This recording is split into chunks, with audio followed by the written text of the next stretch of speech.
Bismillahirrahmanirrahim. Assalamualaikum warahmatullahi wabarakatuh. Sahabat Dokter Tifa, dimanapun Anda berada, dari Sabang sampai Merauke, dari Miangas sampai Pulau Rote, dari seluruh entire world, dimanapun Anda berada, salam sayang dan hormat dari saya.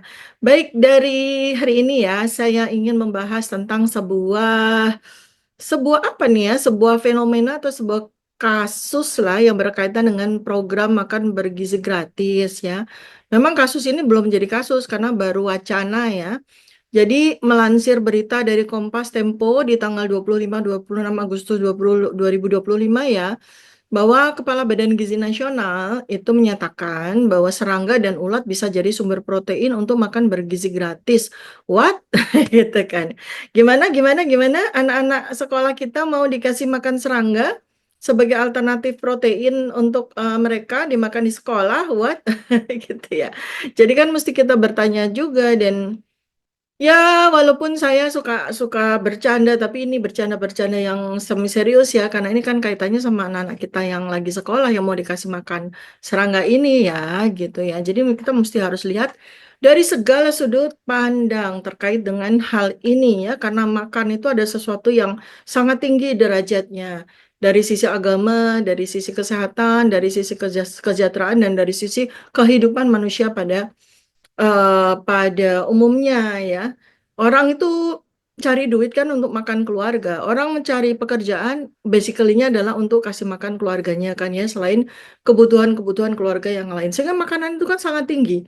Dan Allah Subhanahu wa taala di dalam kitabullah dalam Al-Qur'an juga Rasulullah Shallallahu alaihi wasallam itu juga sangat meninggikan makan ya gitu. Jadi ketika mau memasukkan unsur makanan yang agak disgusting atau weird gitu ya seperti kind like serangga gitu ya kita mesti harus hati-hati sekali gitu kan ya untuk mencoba untuk mengulas, mencoba untuk observe, mencoba untuk investigate dan melakukan analisis serta sintesis dari segala sudut pandang gitu dan mestinya itu kan dilakukan oleh pemangku kebijakan. Jangan sampai bikin crowd, jangan sampai bikin isu-isu yang belum dilandasi oleh kajian dari berbagai sudut pandang. Kaitannya apalagi ini dengan makanan ya. Nah, satu, saya tentu saja pengen tahu dong, Kepala Badan Gizi Nasional ini siapa sih? Mengapa dia mengusulkan serangga itu sebagai bagian dari makanan bergizi gratis yang diberikan anak sekolah ya? Tentu saja langsung searching, ini siapa sih gitu kan? Siapa sih dia? Oh, ternyata orang ini namanya Pak Dadan Hinayana ya. Beliau ini adalah ternyata tuh ahli serangga dari IPB, lalu sekolahnya S2-nya juga serangga, lalu kemudian S3-nya balik lagi ke IPB ya. Tentu saja pasti katanya juga serangga-seranggaan begitu kan ya. Terus yang lucu kan dia tuh jadi kepala Badan Gizi Nasional gitu, ahli serangga gitu. Kayak nggak ada orang lain ya. Seperti tidak ada puluhan atau ratusan ahli gizi yang sangat kompeten, yang layak untuk menjadi Kepala Badan Gizi Nasional, sehingga 280 juta rakyat Indonesia itu diurusi gizinya oleh ahli serangga gitu ya. Oke. Siapa sih yang melantik? Ternyata Pak ahli serangga ini dilantik baru aja. Ya, jadi 3 bulan sebelum pergantian presiden ya dari Jokowi ke Presiden Prabowo Subianto, itu ternyata Jokowi ini melantik pelantik Kepala Badan Gizi ini di bulan Agustus 2025. Artinya kan ketika dia menjabat itu dia adalah orang yang dipilih sama Joko Widodo. Kan emang suka aneh-aneh kan ya.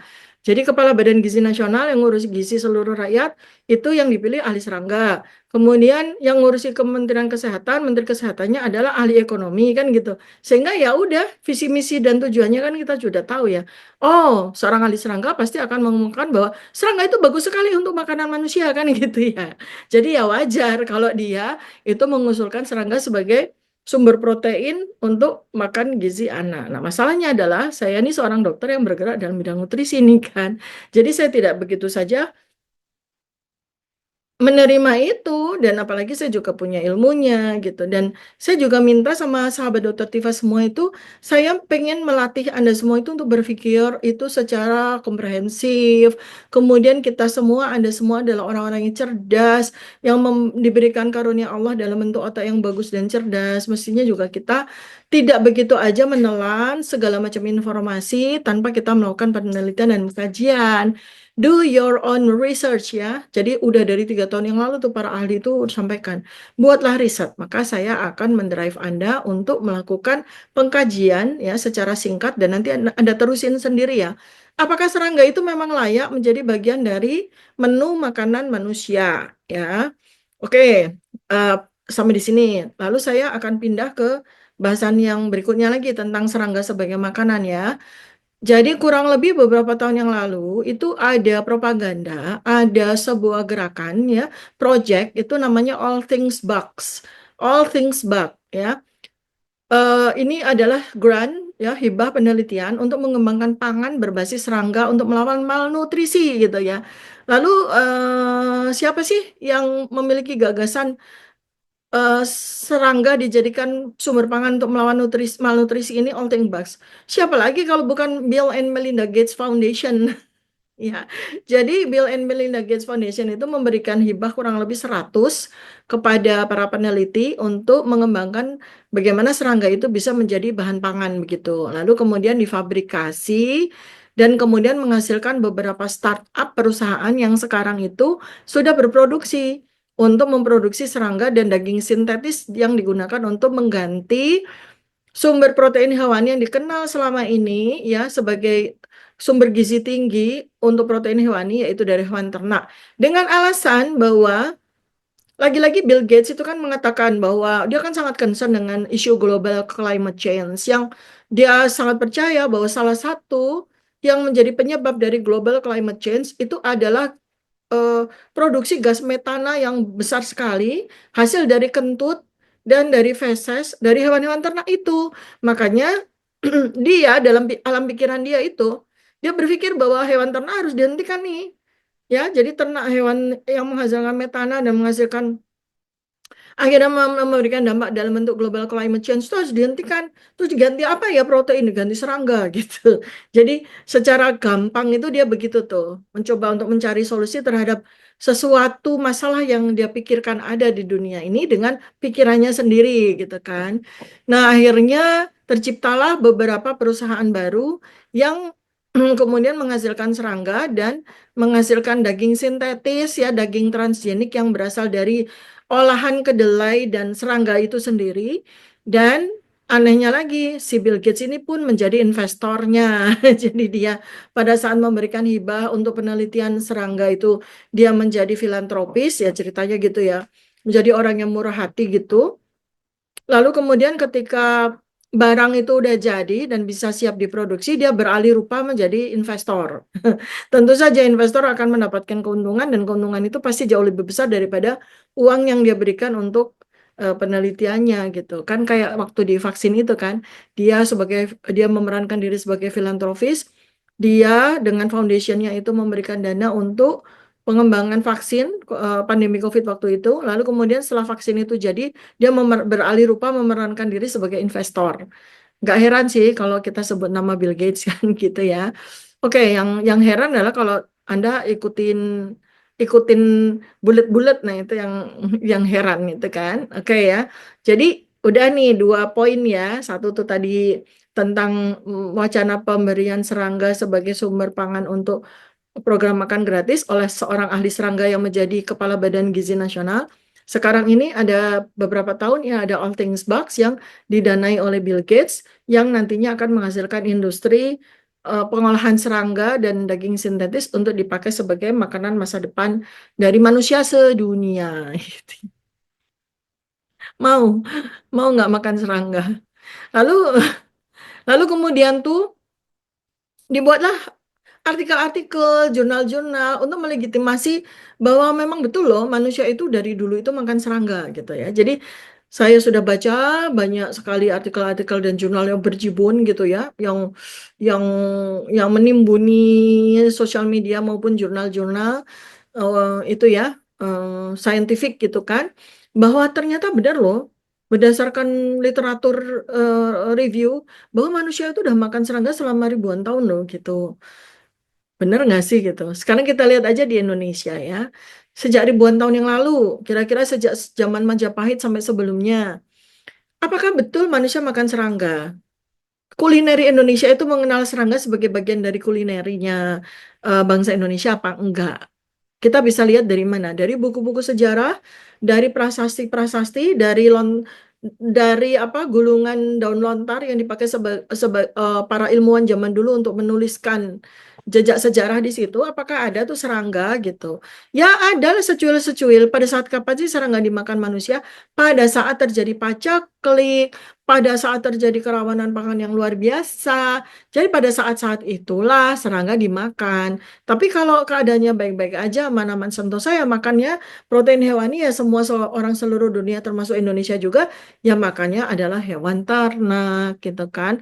Sebagaimana yang kemudian akhirnya diluruskan ya dan diperteguh dengan firman Allah Subhanahu wa taala di dalam kitabullah dan juga diperkuat dengan sabda Rasulullah Shallallahu alaihi wasallam dalam hadisnya gitu kan seperti itu. Jadi ini saya patahkan di sini ya, bahwa tidak betul bahwa manusia itu makan serangga sebagai bagian dari kulinernya, sebagai bagian dari makanan pokoknya itu tidak, tapi emang ada lah ya pada masa-masa pacaklik, pada masa-masa rawan pangan dan sebagainya, ada pada bangsa tertentu yang menyukai atau bukan menyukai, makan belalang gitu.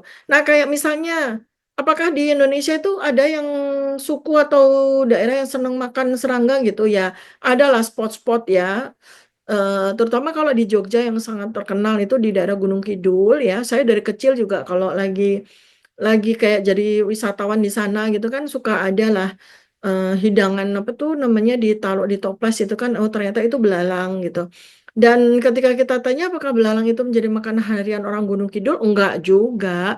Itu kan kejadiannya pada saat lagi panen. Belalang kan langsung nyerbu ya karena mereka predator dari kutu-kutu kan, dari apa tuh namanya dari kutu-kutu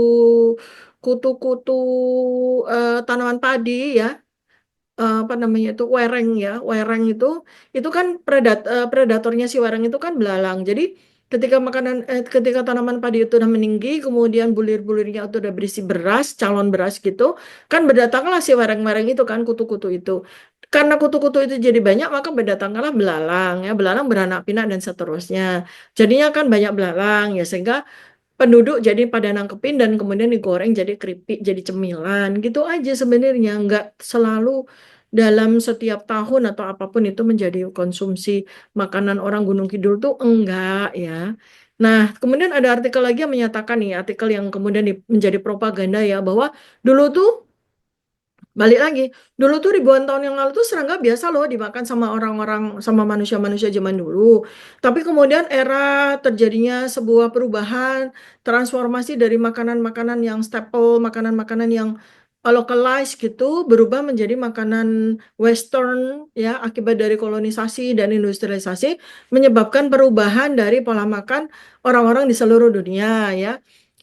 Akibatnya apa? Terjadi penurunan konsumsi serangga di beberapa masyarakat ya dan kemudian masyarakat mencapnya sebagai hal yang tabu dan menjijikkan gitu.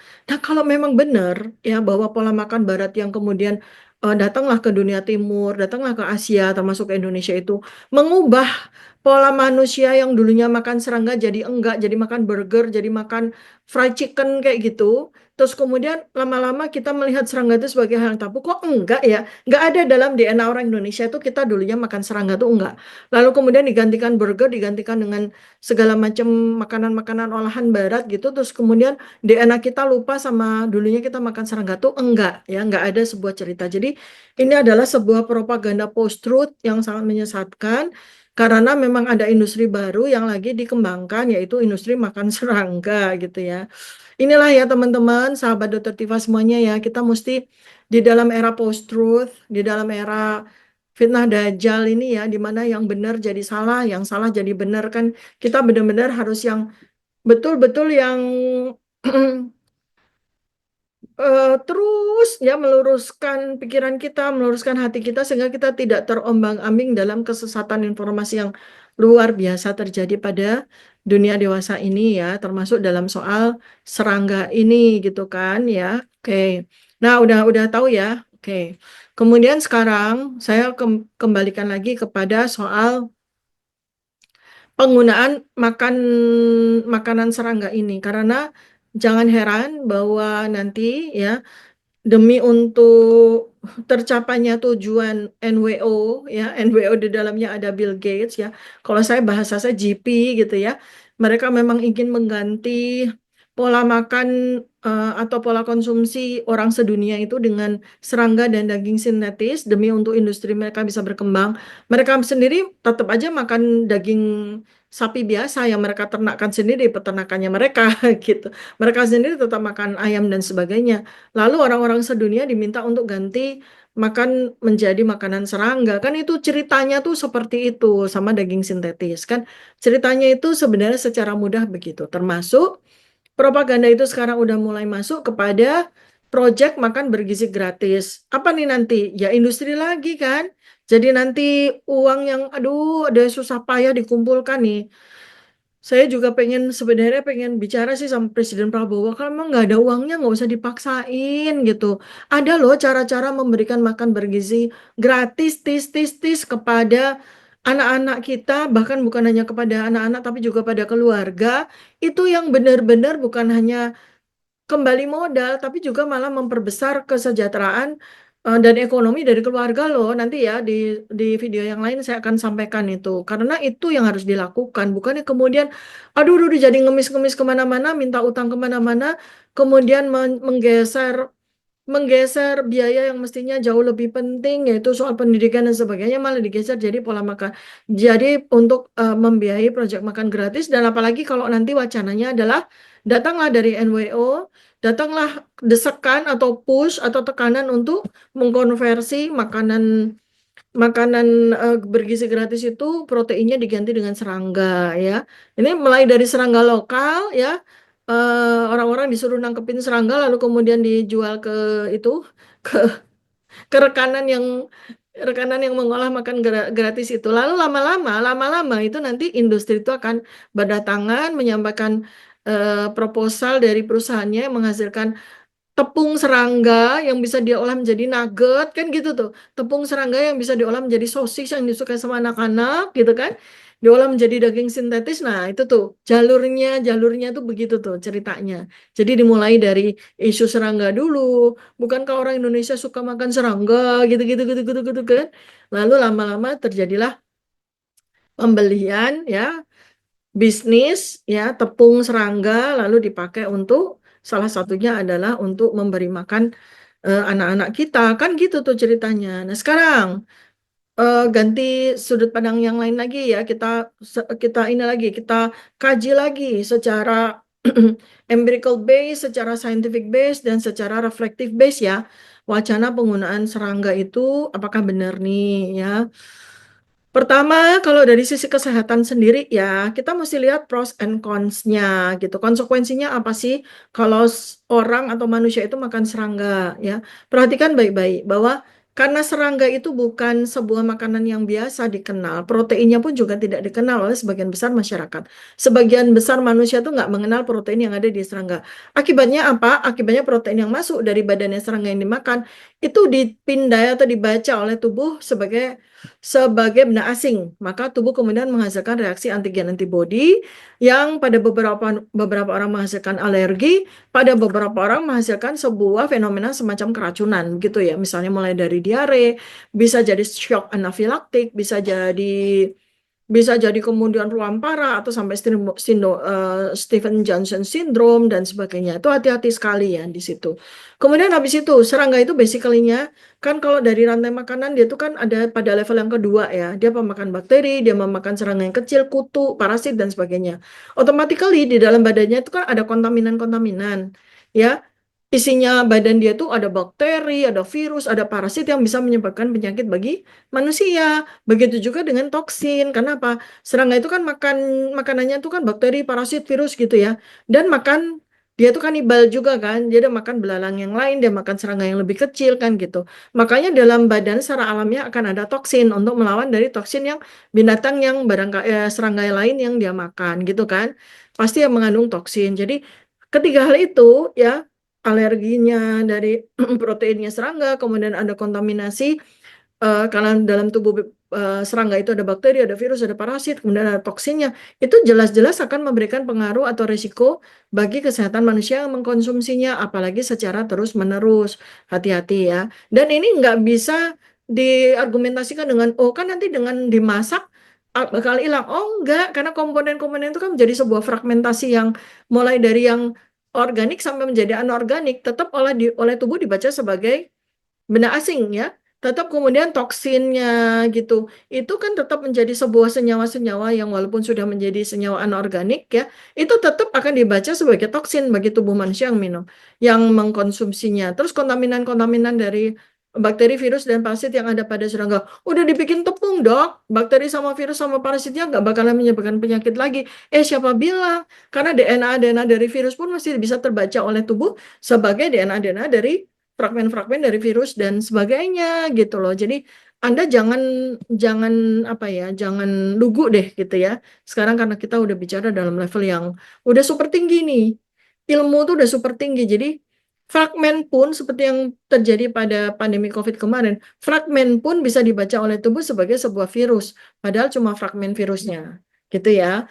Udah gitu, kemudian nanti akan ada sebuah apa ya, pencarian atau perburuan serangga besar-besaran misalnya let's say belalang misalnya gitu ya, karena belum dibudidayakan atau tidak dibudidayakan kan otomatis akan terjadi pengumpulan serangga secara besar-besaran, itu nanti akan merusak ekosistem tentu saja karena rantai makanan itu akan kacau. Dan basically-nya kita nggak usah bicara tentang berburu serangga dan segala macam, kita basically-nya lihat di rantai makanan aja deh, serangga itu posisinya dari mana.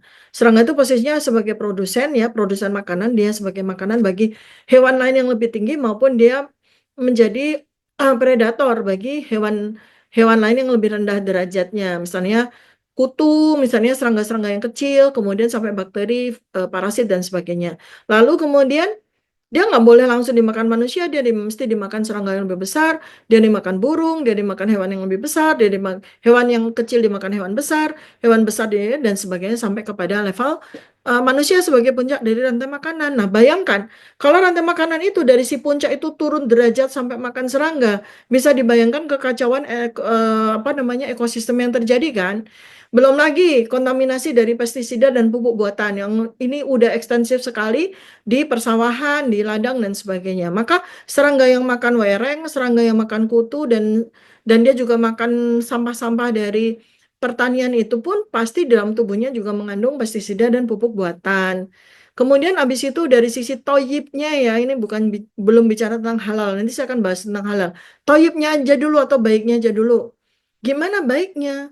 Kalau ada tiba-tiba belalang, kupu-kupu atau apapun itu ada di dalam piring makan seorang manusia, toyibnya gimana?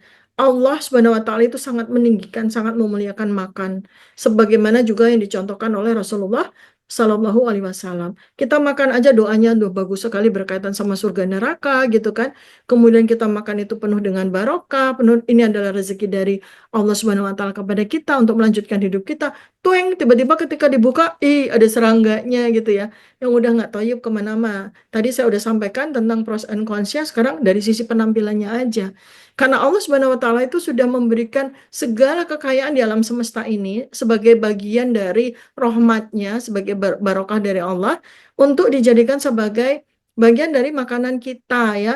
Yang kuning, yang warna-warnanya aja kuning, putih, hitam, hijau, biru, merah, jambon, aneka ragamnya ya, ada biji-bijian, ada buah-buahan, sayur-sayuran, protein hewani, protein nabati, kemudian rempah-rempahan, bebungaan yang begitu banyak tersebar di alam semesta ini nggak bisa dihitung. Masa kita harus kemudian jadi makan serangga kan gitu ya?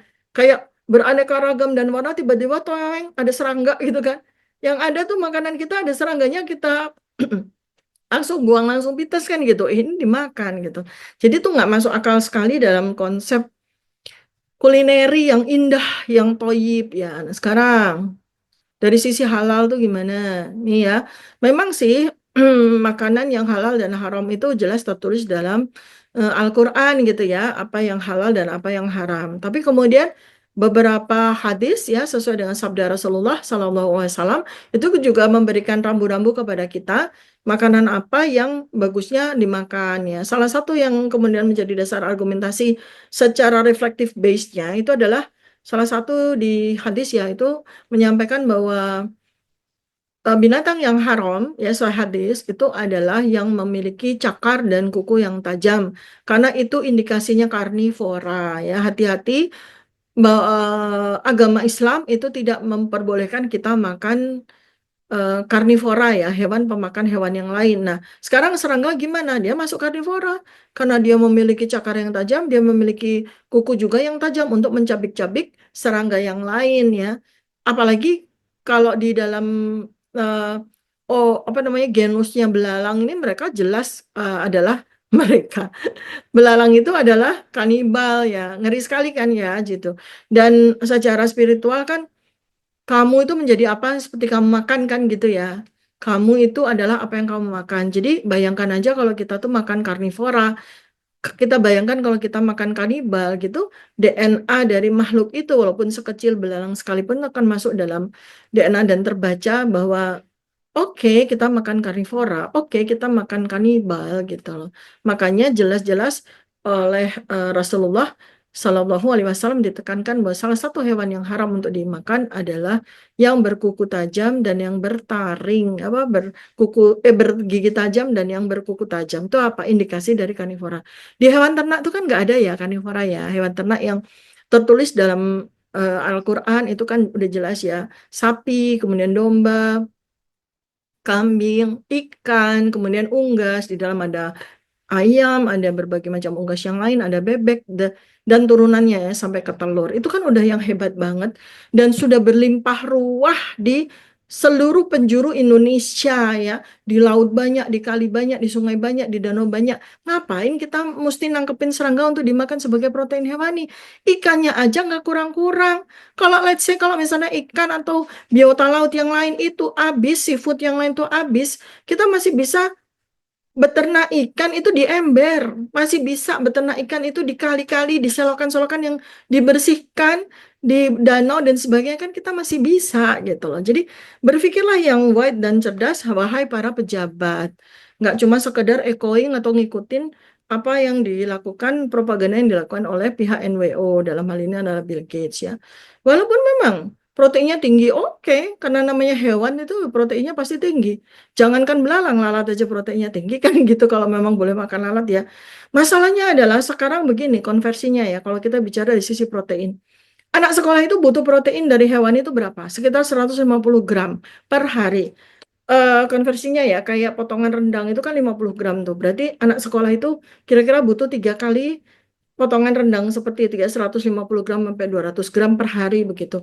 Lalu kalau mau dikonversi, nggak dikasih, maka mau dikasih belalang seberapa kilo untuk bisa mendapatkan protein segitu dari yang diperoleh dari hewan, ya, atau dari ayam, atau dari ikan, atau dari telur, kan gitu. Kenapa nggak berpikir lebih baik ngasih anak-anak ini telur? Tiap hari juga anak-anak nggak bosan kok. Mau di balado kayak, mau di rendang kayak, mau di kari kayak, mau di tumis kecap kayak mau diapain ya anak-anak nggak akan pernah bosan makan telur. Telur kan murah meriah daripada serangga kan, jadi dari sisi gizinya sendiri juga sangat bisa dipertanggungjawabkan dan sekaligus juga nanti akan memantik para peternak gitu kan ya gitu ya. Terus kemudian dari aspek apalagi ya, ekosistem udah, kemudian dari sisi kajian nutrisinya juga udah ya. Ya, jadi saya berharap bahwa apa yang saya berikan pada hari ini itu benar-benar direnungkan baik-baik ya. Tidak serta-merta begitu aja kita mendengarkan dari apa ya pihak-pihak otoritatif yang dianggap lebih berkuasa dari kita lalu kemudian kita telan begitu aja dan kemudian menghasilkan sebuah kebijakan yang memberikan implikasi yang sangat serius bagi anak-anak sekolah kita. Jadi, Bapak pejabat, Pak Badan Gizi, mohon agar Anda betul-betul kaji baik-baik, jangan mentang-mentang duitnya habis, nggak ada duit untuk sebenarnya mengimplementasikan program makan gratis, lalu anak-anak dikasih serangga tuh jangan, wacananya tuh nggak kayak gitu ya. Jadi inilah yang bisa saya sampaikan kepada sahabat Dokter Tifa semuanya dimanapun Anda berada, menyentil juga pejabat yang berkompeten dalam hal ini, juga para ahli, juga para ilmuwan, para dokter, para ahli gizi dan semuanya. Ayo dong speak up, bicara, supaya kita bisa memberikan informasi ilmu yang terbaik bagi seluruh rakyat Indonesia. Demikian, Terima kasih banyak, mudah-mudahan bermanfaat untuk Anda semuanya. Salam kebenaran. Assalamualaikum warahmatullahi wabarakatuh.